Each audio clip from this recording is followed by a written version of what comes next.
All right, Falcon family, we are back again with our Women's History Month series. I have a special guest with us today. I'm so excited. Miss Cindy McCabe, who is our Chief of Schools Assistant Superintendent. It doesn't get much higher in the school district than her. Um, Miss McCabe, I appreciate you taking the time out today. I know your schedule is super busy. So to get you on the line and to talk to you about some of the things in your career and how you risen to where you are is just a great deal. So I appreciate you taking the time out today. Well, thank you for having me. This is a fun opportunity for me to talk about some things that are really important, and I don't often get this kind of chance. So, thank you. Not a problem. So we're gonna roll right into it and just talk to the people a little bit about your current job title. I don't know if you have enough time to talk about what it entails, but to tell us the short version on what that entails and how long you've been doing it. I am the chief of schools, which is an assistant superintendent position here. And basically, what that means is that I am responsible for all the schools in Carroll County, what happens within those schools, um, all the logistics that go into making a school day, a school year, making sure everything is running smoothly, um, and making sure that our students are getting what they need to be successful, um, both in school and in life. So making sure that our students are achieving what they need to be, and making sure that our principals are getting the support that they need as well in order to lead their schools effectively. Yeah, that's a lot. So just to make sure that everything doesn't just implode in a given day. And I know with the job, it's a lot that comes up. We were just talking, it's things that come around at odd times. So it's kind of like you're always on. Like, are you ever really off? Is the weekend ever really off for you? No, no, this is definitely a 24/7 job. Um, but you know how that is. As soon as you become an administrator, you're on 24/7, and so that really doesn't stop as you move into other positions. There's always something going on in the school system, um, with an employee, with a student, with a family. People's lives go 24/7, and we're there to respond. Yeah. So tell me a little bit about like your overall background. I know you didn't start here in Carroll County in your career. Talk about your background a little bit with that, and also where you grew up and just your upbringing in general. So I grew up in southeast Baltimore, on the line between Baltimore City and Baltimore County. I think you could see the line from my house. And I would say that um, I was always pretty precocious growing up. Um, I think I gave my poor middle school, and high school administrators a run for their money. Um, I was never a kid who was in a lot of trouble per se, but I think I was a kid who uh, argued a lot with the rules and why things were the way they were. Uh, for instance, in high school, I went to I went to a VOTEC high school, and one of the rules was that you couldn't wear shorts. Hmm. And um, I didn't like that rule because the shorts I wanted to wear back in the 80s were long and baggy, and they were they were actually longer than a lot of the skirts that girls wore back then. And so I didn't really see why that should be an issue. So I landed in the office more than I'd like to admit for for just things like that. But after high school, I went to Towson University, um, graduated from there, and started teaching in Howard County Public Schools. I was an elementary school teacher there and a gifted and talented teacher there, before coming to Carroll County as an assistant principal at Piney Ridge Elementary. Um, and then I became the principal there. Spent some time as the principal down there in Sykesville, and then moved into a curriculum supervisor position at central office, where I was in charge of the elementary social studies curriculum, and then became the director of elementary schools. Um, and I was director of elementary schools for 8 or 9 years, before moving into this position 2 years ago. So this is my second year as an assistant superintendent. Wow, I feel like that just happened yesterday, and it's already like 2 years. I So know I'm like, it where goes did time fast. where did time go? I'm telling you, it is amazing. So that is quite a trajectory there, to share. How did you get it? How did you get interested in education? Because you were kind of squirrely growing up. Like, I know that wasn't something, if you talk to your high school self, you wouldn't say you'd be doing what you're doing. So when did you figure that out? Well, the first couple of years of college, um, I was an interior design major, um, and I would never figure that. That's a surprise right there. yeah, and something happened during that second year where I thought, you know, I think I'll be happy doing this, but I don't know if it's going to be as fulfilling as teaching. Um, my sister was a preschool teacher, and she loved it. And I knew some other folks who taught, and um, I just I just kind of made a heart decision at that point that I needed to do something that I felt would be fulfilling, and that I could give back to to society. And I felt like, the teachers I had growing up, they really helped to shape who I am. And I definitely wouldn't be where I am today if it weren't for my teachers speaking into my life all along. Yeah, definitely. There's always people behind the story and behind the scenes that kind of push you, over that hump or over that wave, so to speak, for you to become who it is you become. So you always got to give props to everyone. Just recently, which hasn't, necessarily come out, probably will by the time this airs, but had the opportunity to interview my old high school, principal, and it's just awesome to talk, because she I don't think she knew that until I interviewed her. She was really a determining factor for me wanting to do this, because when I thought about it, could this be possible, whatever, I thought about her. And I was like, that's kind of like who I would want to be, and so, it's always somebody behind the scenes that really helps to shape and mold you. So that is awesome.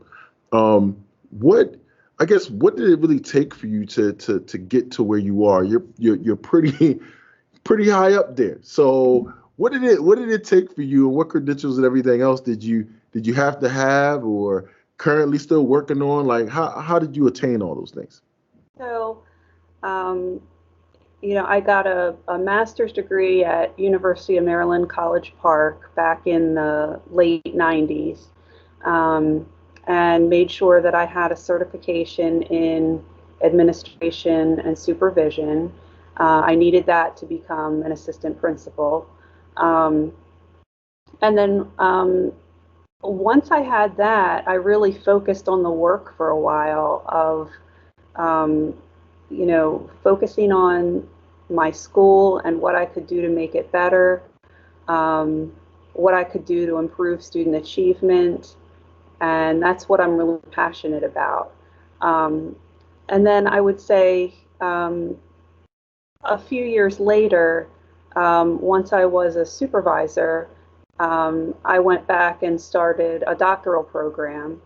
Um, and I would say that I've worked on that on and off, depending on um, how rigorous things were here at work. So, it's really hard to balance family responsibilities, work responsibilities, and trying to move forward with your education. And so, I have found in my life that there are times that I can do that and times that I need to pull back and say, okay, I really have to just work on the home life and work balance right now. So um, I would say I'm back at it again, and that hopefully I'll finish that doctorate soon. Look, I have stake in the game, so I got faith that you're going to get it done, that you will get it done, and soon we will be calling you Dr. Yeah. McCabe. So I think that will happen very, very soon. So I am behind you on that. So you talked a little bit about balance. Just a follow-up question to that. As a woman, you talked about how tough it is to balance that home, that work. And I only say this because I talk to my wife about it all the time. It doesn't matter how great of a father, like the greatest fathers in the world. It doesn't matter. The kids still kind of gravitate to to mom. It doesn't really make a difference. So it's like this somewhat of an added pressure, along with trying to be a great mom and trying to be a great employee and everything else. How do you balance all of that to be good at everything and not just great at this and then you suck at something else? Well, I haven't found the secret, so I'm still practicing it. And sometimes I get it wrong, and sometimes I do better. I don't have the secret sauce for how to balance it all and be successful at everything. All I know is that when I start getting out of balance, um, I am grateful to have people around me who will support me as I try to get back into balance. Hmm. Uh, and I also think it's important um, to take time for yourself. I know that for me, I always tell myself that if I don't have anything left to give to anybody, I'm not going to be any good anywhere, at home, at work. It just doesn't matter. So, I try to do my best to, take little portions of time here and there just for me, where, I'm by myself, doing something that I want to do, where I don't have any other responsibility at that time. And that could look like an evening of watching Netflix. It could look like a Saturday morning running errands by myself, where I just take care of some things that I want to do, or it could just look like a telephone conversation or a coffee date with a friend that I haven't been able to spend time with lately. So I just think all those things are really important to try to keep your sanity. Well, thank you for that because I think people that watch this and other women will want to know, like, how does she balance all of those things, and I think any little tidbit of information you can give out there would be great. And again, once you figure that out, I think that's going to probably be your next book. If you when you figure it out, I think that's your next book right there. You can call it balance or whatever you want to call it. I think people would love to know a little bit more once you put all those things together and figure it all out. Um, I'll do that right away. definitely. So from a woman's perspective, this is Women's History Month, so I do have to target a couple questions with that. Um, have you had to deal with gender related issues either growing up or as you transition through your career into your current position? I would say yes, as all women do. I've always I think I've always had to um, think about myself and what my expectations were for myself and what I wanted to accomplish, and just know that, I would be, I'd be in the ring with men as well. And I've really tried over the years to develop relationships with everybody that I work with, and I have found that making sure that the men and the women that I work with know who I am and know what I'm about, and that has, I think, helped me in the workplace.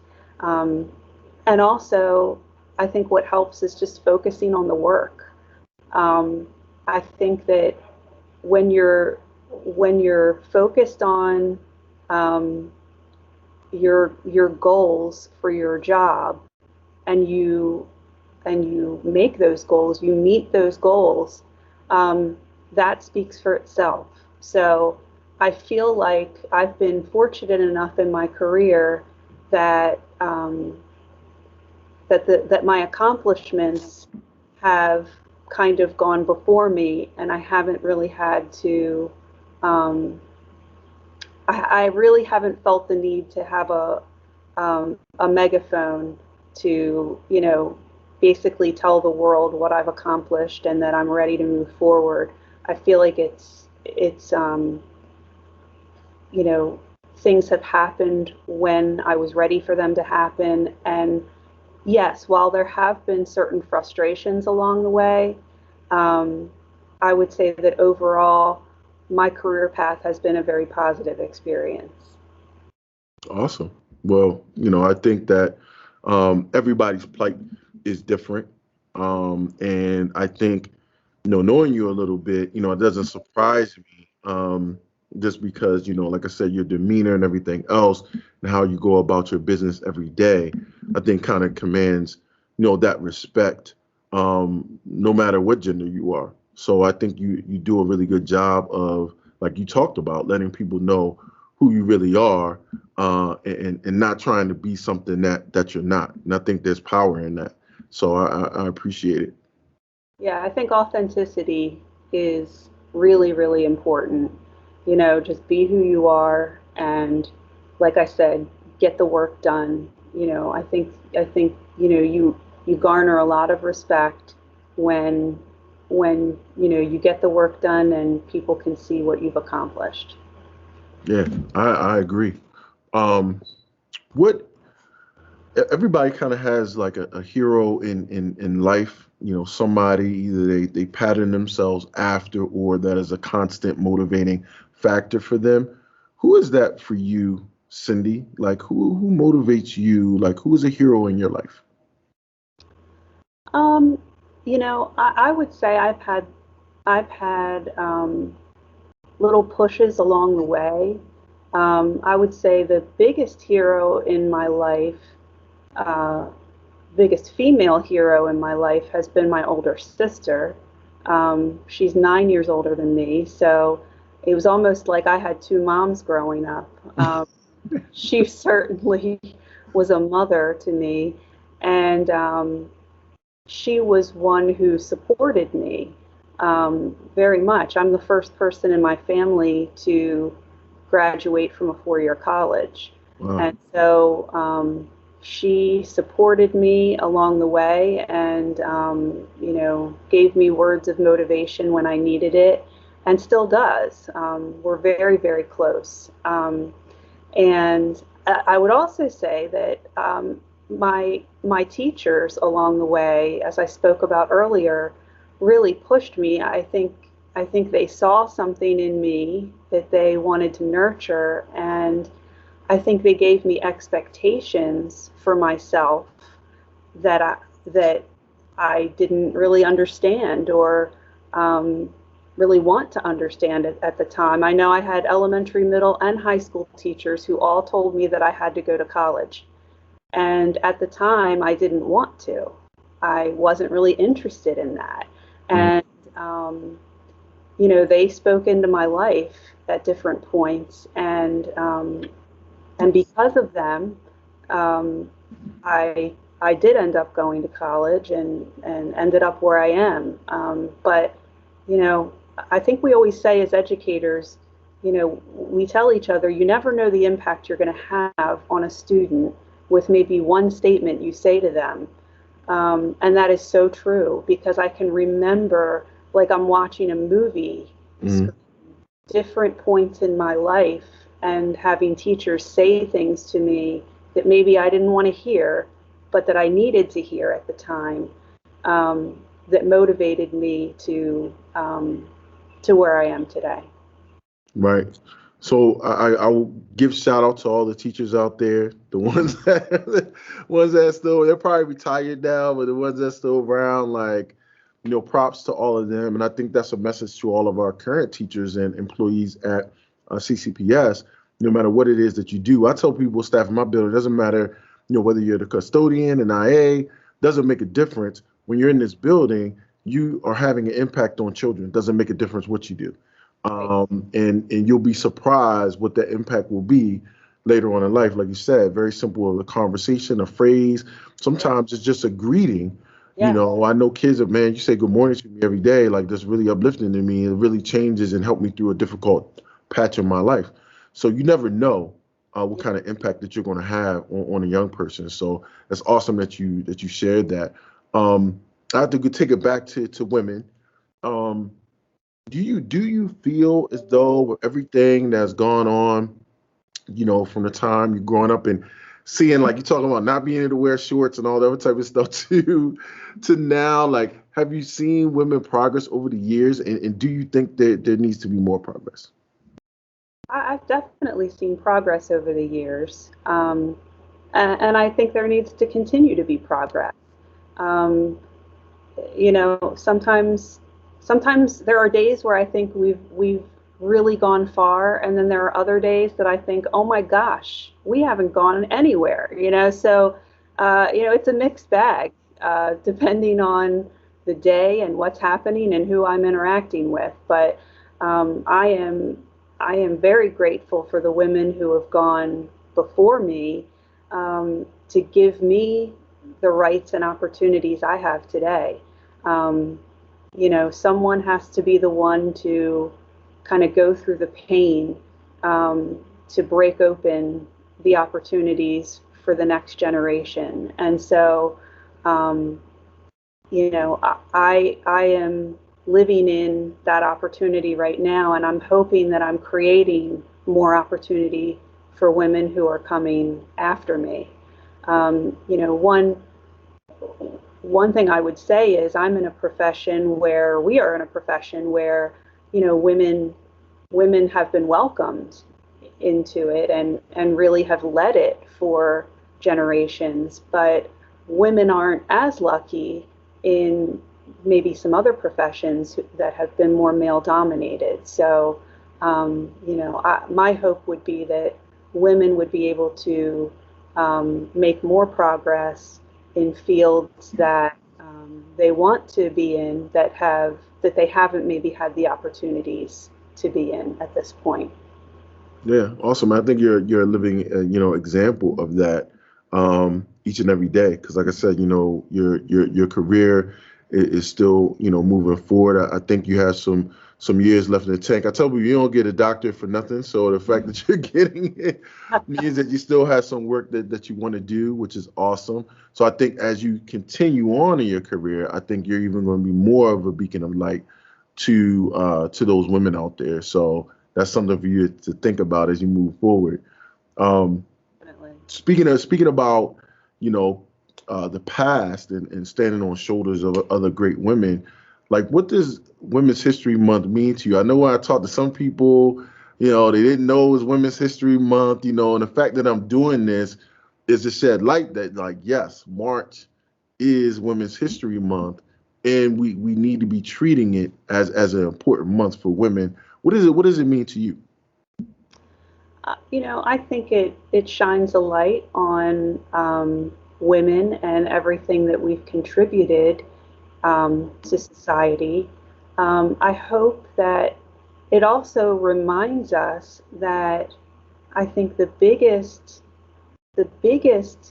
gift that women can receive from everyone around them is the gift of choice. I think that some women believe that they have to do one thing or the other. Some women think I have to have a career, or or I want to stay home and have children, or I want to try to do both. All of that is great, and I think that that's where I want to see us go as a society, is allow women to make that choice, whatever that choice is for them. Um, they are an individual, and they have the right to pursue what makes them happy and what makes them fulfilled. Um, and that, if they do try to, have a career and have a family, that's great too, and that the people around them will try to help them be able to balance that, as we talked about earlier, and be able to have a fulfilling home life and a fulfilling career at the same time, if that's what they choose. Yeah, that's awesome. And like I said, there's so much progress and everything else that has been made. Sometimes, again, to know that progress, you got to know the history behind it. And I think a lot of times, being African American, this happens to me all the time. I have to study my own history with my own people to have a true understanding. Just because I'm African American or I'm Black doesn't mean I understand every nuance of the individuals that were before me. And I think the same thing for women. I think, you really have to study women's history to know how far you've actually come, on what women couldn't do when they Correct. got certain rights and so forth. And if you really study that, you'd be amazed. I know I was astounded when I really looked at some things with like what women couldn't do, 50 years ago, and what they can do now. And I mean, it's amazing. So, I think the biggest push now is making sure that women have a seat at the table, where decisions are being made, so that, when decisions are being made that impact women, which is almost all decisions, women should have a seat at that table, and that, so that looks like, women in Congress at the state and the national level. That looks like women at the executive level, both in government and business. And I think the more we have women seated in decision-making opportunities or seats, the better off we'll be. agreed, agreed. So I got one last question for you before I let you off the hot seat, right? And I ask this all the time because there's probably going to be kids that are going to watch this as well. And what if you had to go back into time, Back to the Future, and visit your 17-year-old self? What would you say to her? You meet her in the high school, hallway. What words? I assume you have words of encouragement, but what words would you have to say? Oh gosh, I think I would say to dream big. Um, that you never know what your destiny is, but you have to follow your calling. And so, you need to move forward into what you feel your calling is, and everything else will fall into place. I think when I was young, I looked at the fact that I didn't have the money to go to college, or um, how would I pay for it? Where would I live? How was all this going to work out? And I think I let those details and those realities at the time kind of hold me up to what I was supposed to do with my life. But I think I would say, if you're moving in your calling, things will happen for you. You just have to figure out what you're good at and what you feel you're called to do in this world. And if you're aligned in that, um, I truly believe that things will happen to allow you to achieve whatever it is you want to achieve. Yeah, I think that's powerful. I mean, it's the same thing, and not to shamelessly plug our own model here at Wintersville High School, but we're about passion, purpose, and pride. And so it's really about finding your purpose on this earth and pushing forward to what you're passionate about and letting that shape and mold, your career path, the things you do in life each and every day should be fit around those particular things. And if they are, then you'll live a happy and fulfilled life, and you'll feel that you actually contributed to society and you've done some positive things. So I think that's really powerful information for all of our students to know, no matter what age they are. And I would say another thing is that not to lose out on your dreams, and don't assume that you can't do something because of, we like to put up our own roadblocks. Absolutely. Well, I'll do the, well, grad school costs so much. I don't really have it. Yeah, I mean, I talk to family members. They say the same thing. I mean, I don't have the money. But, people that are successful in life typically jump out there and they don't have it. They don't have the money. They don't have this, but they're jumping out there and they're going to figure the rest of the stuff out later. And a lot of times it does figure itself out, later on, and they're able to chase their dreams, but they got to leap off first in order to do that, so. Yeah, you do. You have to be willing to take that leap of faith and then know that the rest will figure itself out. And yeah, I would encourage everybody to be willing to do that at any point in your life or your career. I would also say it's never too late to figure out what your passion is and follow it. I know a lot of people who, even when they retire from one career, they move into another where they find another kind of passion that they have. So I think we should always be pursuing that in our lives, and I think that's what makes life fulfilling. It was awesome. Well, Cindy, I know again that you super busy, so I appreciate the time that you took out. First of all, I appreciate you even saying yes, because I said no, and so I appreciate you actually saying yes to the request and for doing this interview. I think it's going to be impactful not only to our community here at Wintersville High School, but for the entire community of Carroll County Public Schools and beyond. I really think it's going to be powerful and something that people really will need to hear. Do you have any parting shots for CCPS or beyond? Oh, for CCPS, I would just say thank you, thank you, thank you for all you do, and certainly everything you've done to get us through this pandemic. It's been a crazy year, an exhausting year, but there are better, hopefully more peaceful days ahead. Right. We're all hoping for that. We're trying to finish out this school year the best way that we can.